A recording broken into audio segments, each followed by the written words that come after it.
kalau bersedekah ya ikhlas dan bagus, kualitasnya bagus. Sepanjang Allah berikan rezeki kepada kita, makanya kita harus selalu bersedekah kepada Allah Subhanahu wa taala. Sebagaimana Allah Subhanahu wa taala ngomong dalam surat Al-Munafiqun sebelum tadi. Apa kata Rasulullah? Apa kata Allah Subhanahu wa taala? Infakkanlah, sedekahkanlah rezeki yang sudah kuberikan kepadamu sebelum datang kematian. Jadi kita bersedekah ini saat kita masih hidup.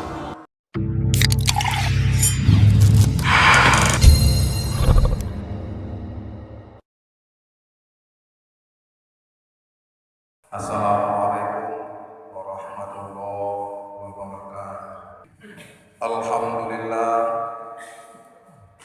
Alhamdulillahilladzi arsala rasulahu bil huda wa dinil haqq liyuzhirahu 'ala dini kullihi wa kafa billahi shahida.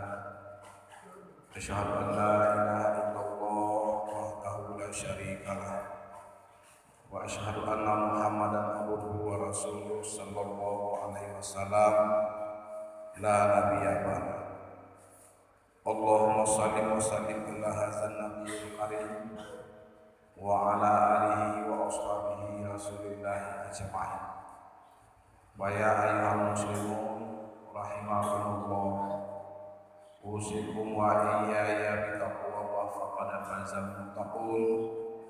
Ittaqullaha haqqa tuqatih wa la tamutunna illa wa antum muslimun. Qala Allah ta'ala fil Qur'anil Karim, a'udzu billahi minasyaitonir rajim. Bismillahirrahmanirrahim. Wa anfiqu mimma razaqnakum min qabli ayyatiya ahadakumul maut wa yaqula rabbi laula akhartani ila ajalin qarib fa asaddaqa wa akum minas sholihin. Shadaqallahu. Bapak-bapak, kaum muslimin sidang jemaah Jumat yang dirahmati oleh Allah Subhanahu wa taala.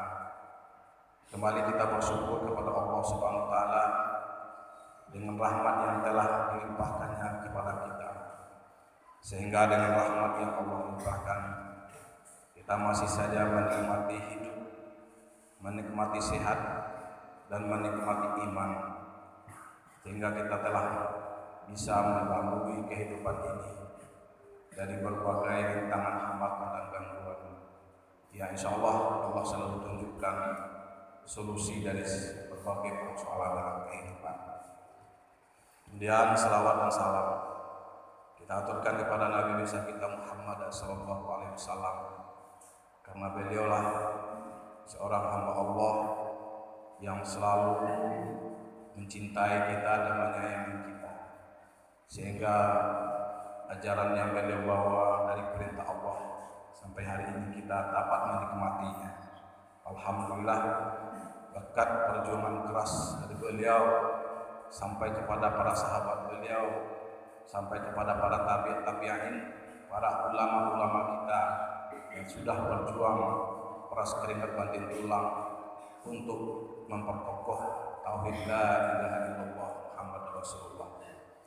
Hamba Allah yang berbahagia, dalam waktu yang sangat singkat ini izinkanlah kembali khatib mengajak kita untuk selalu mengingat pesan-pesan Allah dan pesan Rasulullah sebagai pegangan dalam kehidupan kita dalam rangka untuk mencapai kebahagiaan, keselamatan hidup di dunia sekaligus keselamatan dan kebahagiaan hidup di akhirat kelak. Kaum muslimin sidang jemaah Jumat yang dirahmati oleh Allah SWT.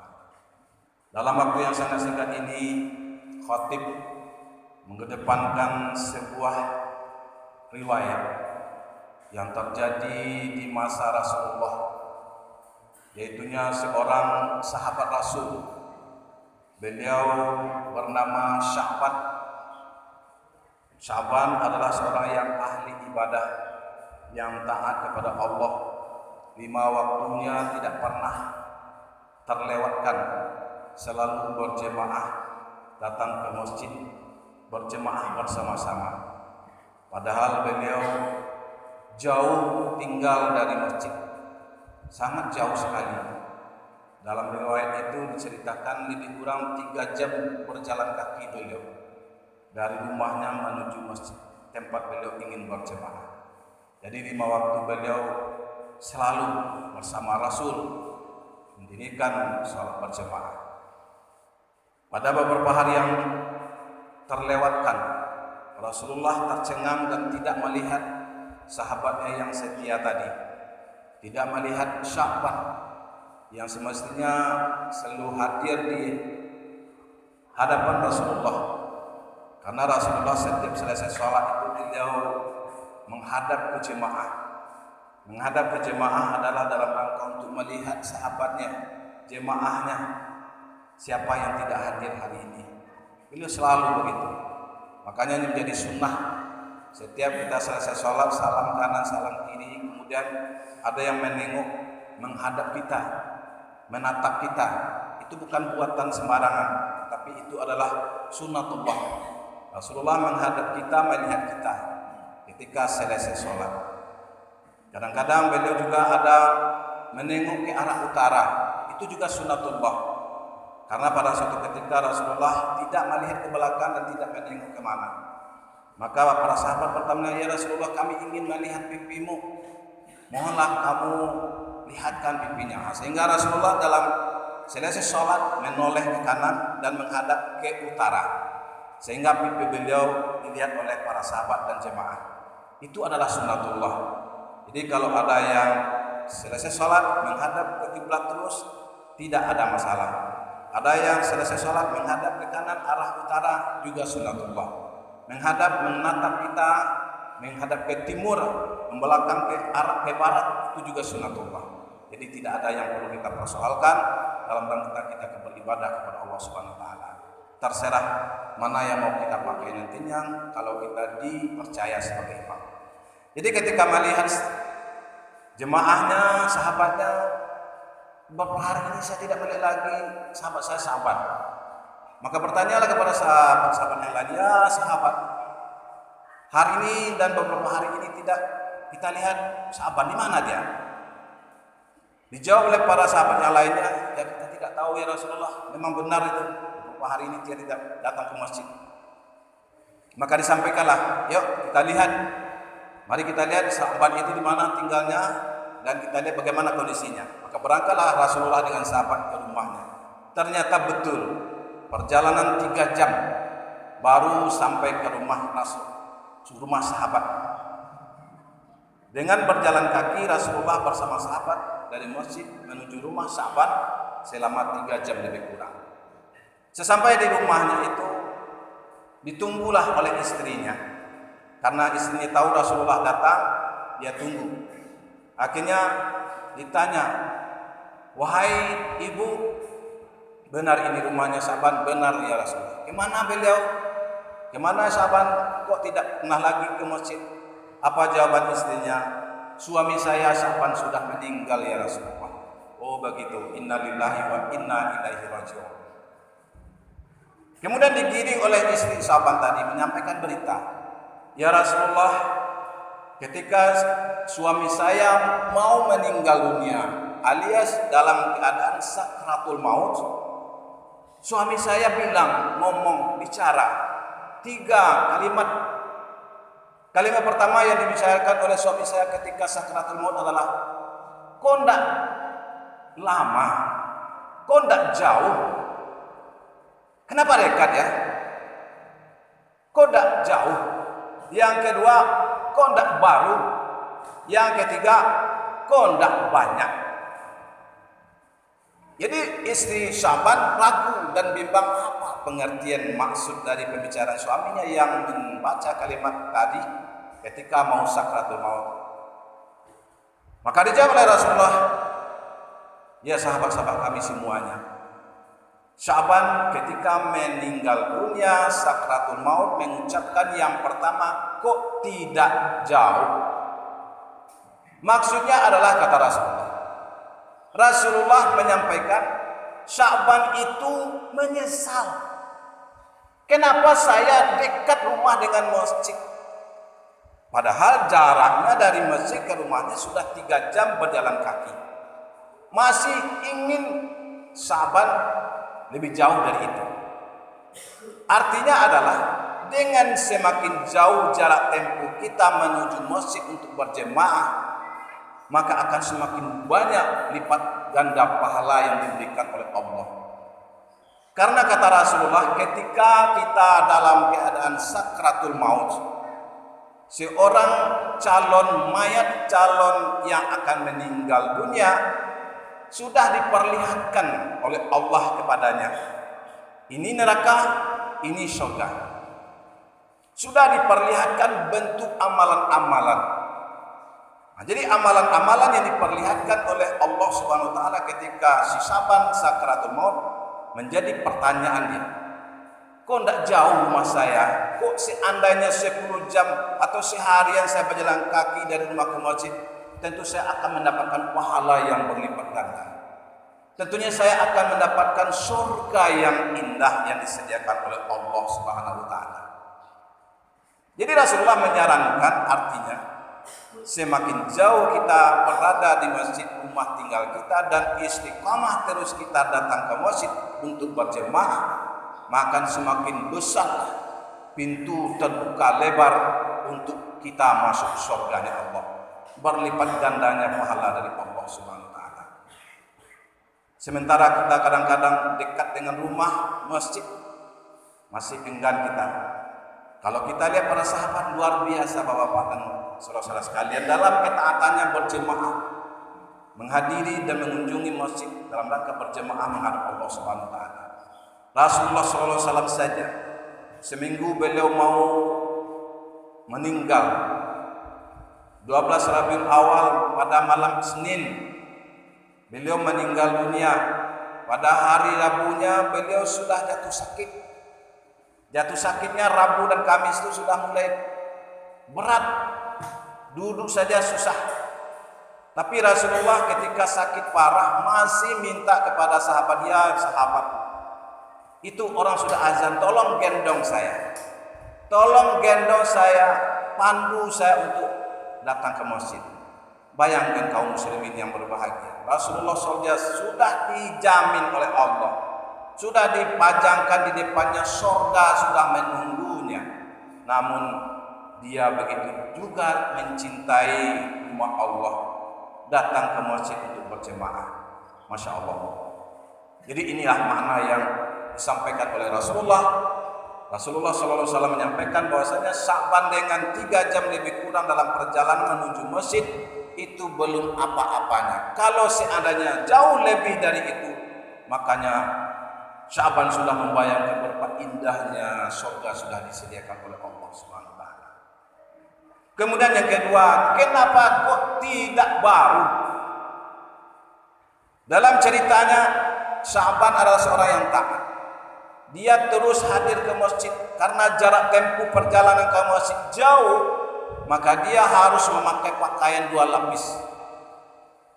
Pakaian yang baru di dalam, yang bersih, yang agak elok, dan pakaiannya agak usang, agak busuk di luar. Dalam perjalanan sudah dipastikan akan bersentuh dengan debu, akan bersentuh dengan najis-najis kecil-kecil. Sampai di masjid, si Sya'ban itu buka baju yang di luarnya dan dipakainya baju yang di dalam. Insyaallah terjamin kebersihannya dari najis. Itu yang diterapkan oleh si Sya'ban dalam melaksanakan berjemaah datang jauh-jauh. Jadi dia selalu bawa 2 pakaian. Pakaian sudah usang dan pakaian bagus. Yang bagus di dalam dan yang usang di luar.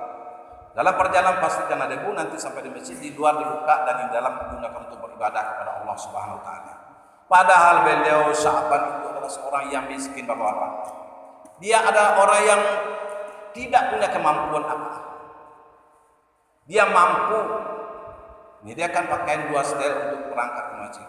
Yang lebih kita salutkan sekali adalah selesai sholat pulang ke rumah dia menemukan banyak orang yang hidupnya miskin. bajunya compang-camping, sudah robek, sudah kusam.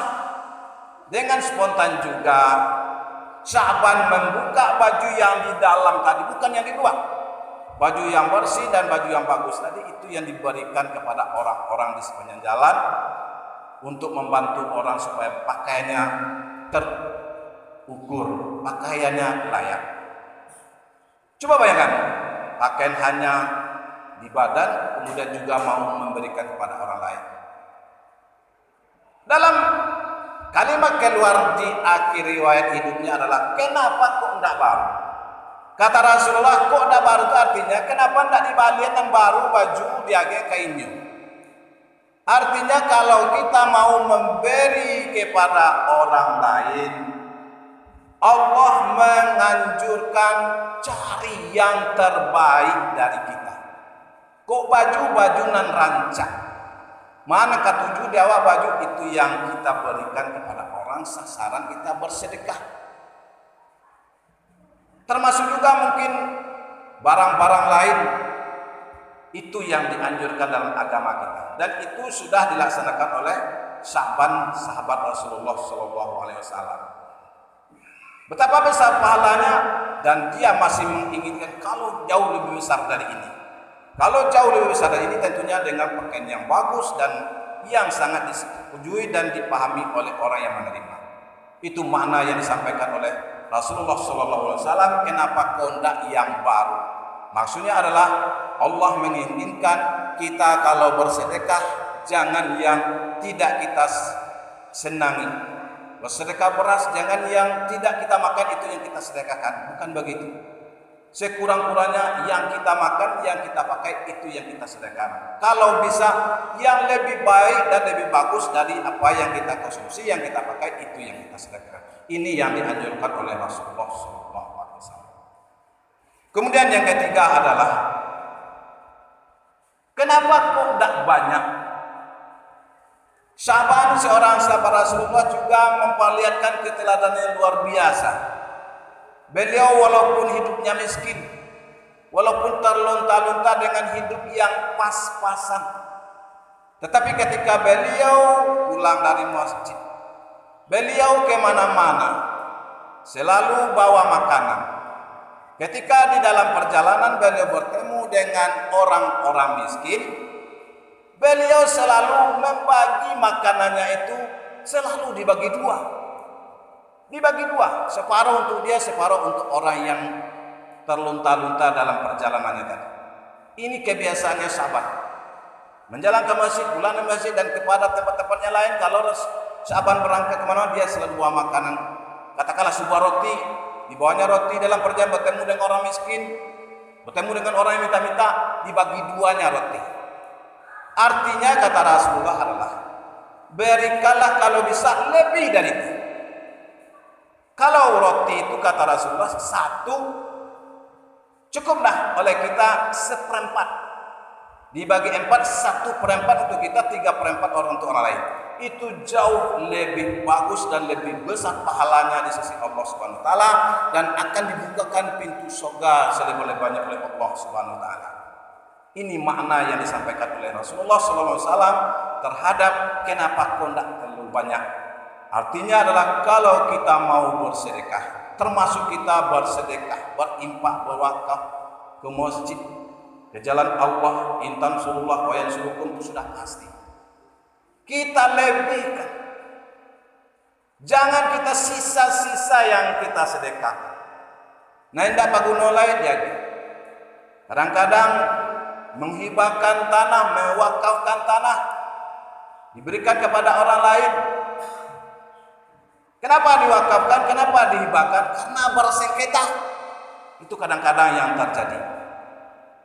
Bersengketa berkelanjutan, daripada sengketa berkelanjutan, wakafkan saja. Bukan begitu. Semestinya anjuran Allah dan anjuran Rasulullah SAW, kalau bersedekah ya ikhlas dan bagus, kualitasnya bagus. Sepanjang Allah berikan rezeki kepada kita, makanya kita harus selalu bersedekah kepada Allah Subhanahu wa taala. Sebagaimana Allah Subhanahu wa taala ngomong dalam surat Al-Munafiqun ayat 10 tadi. Apa kata Rasulullah? Apa kata Allah Subhanahu wa taala? Infakkanlah, sedekahkanlah rezeki yang sudah kuberikan kepadamu sebelum datang kematian. Jadi kita bersedekah ini saat kita masih hidup. Masjid kita, TPA kita sangat butuh hari ini. Seperti yang disampaikan oleh Pak Pengurus kita tadi.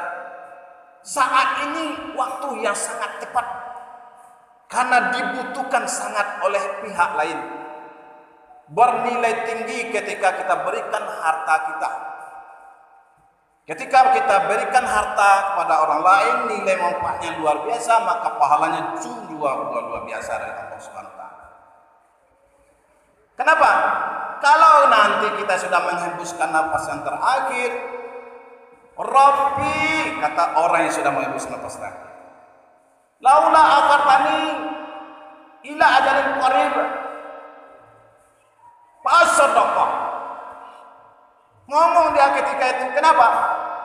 Karena melihat begitu besarnya pahala kita bersedekah, pahala berinfak, pahala memberikan harta kita kepada jalan Allah Subhanahu wa taala. Ya Allah, ya Tuhanku, tolong tunda kematianku. Tolong beri kesempatan aku untuk hidup walaupun sedetik saja. Saya mau bersedekah. Jadi menjelang maut belum datang, alangkah indahnya ketika kita punya harta mudah-mudahan berlebih, kita berikan untuk di jalan Allah Subhanahu wa taala. Sehingga kita bersedekah dinikmati oleh orang lain dan banyak orang, apalagi untuk kemajuan agama Islam yang kita cintai. Jangan kita ungguk harato, kita kendam harato, kita tumpuk di rumah di mana-mana, beli ini, beli itu, beli itu. Rumah dibangun megah, mobil di Bali, kendaraan di Bali semuanya, makanan yang mewah cukup semuanya. Tetapi setelah kita meninggal dunia, harta yang berlimpah yang sudah kita cari tadi tinggal semuanya. Enggak ada nilai pahalanya yang akan kita terima nanti. Enggak ada kita memberikan pertolongan dengan harta yang menumpuk-numpuk ketika kita hidup mencarinya tadi. Yang kita bawa mati yang akan menjadi pertolongan kita ketika kita telah dipanggil oleh Allah adalah yang baru berapa kita nafkahkan, bersedekah, berinfak. Kalau uang kita mungkin ada 1 juta, kita infakkan 100.000, tinggal 900.000. Yang 100.000 itulah yang menjadi teman kita. Yang 900 tidak akan mampu memberikan pertolongan kepada kita. Tetapi kalau sebaliknya, kita punya uang 1 juta, kita infakkan 900, kita tinggalkan 100, maka ketika itu kita mendapatkan pahala yang 900. Jadi kalau kita berinfak, mari kita tingkatkan kualitasnya, kita perbanyak. Mudah-mudahan agama Islam yang kita cintai ini akan terus jaya dan terus menjadi agama yang membawa kita, memberikan rahmat dan nikmat di dalam hidup dan kehidupan. Fa'tabiru ya ulil absar la'allakum turhamun.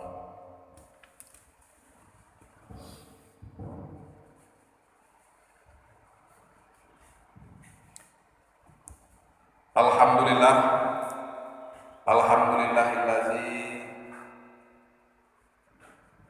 anzalal Qur'an hudal linnas wa bayyinatin minal huda wal furqan. Asyhadu an la ilaha illallah wahdahu la syarikalah wa asyhadu anna Muhammadan abduhu wa rasuluhu sallallahu alaihi wasallam la nabiyya ba'da. Allahumma shalli wa sallim ala hadzal nabiyil karim wa ala alihi wa ashabihi rasulillahi ajma'in. Fa ya ayyuhal muslimun rahimakumullah. Usikum wa iyaya bi taqwallah faqad fazal muttaqun. Qala Allah ta'ala fil Qur'anil Karim. A'udzu billahi minasyaitonir rajim. Bismillahirrahmanirrahim. Inna Allaha wa malaikatahu yusholluna 'alan nabi. Ya ayyuhalladzina amanu shallu 'alaihi wa sallimu taslima. Allahumma shalli ala sayyidina Muhammad wa ala ali sayyidina Muhammad. Kama shallaita ala sayyidina Ibrahim wa ala ali sayyidina Ibrahim. Wa barik ala sayyidina Muhammad wa ala ali sayyidina Muhammad.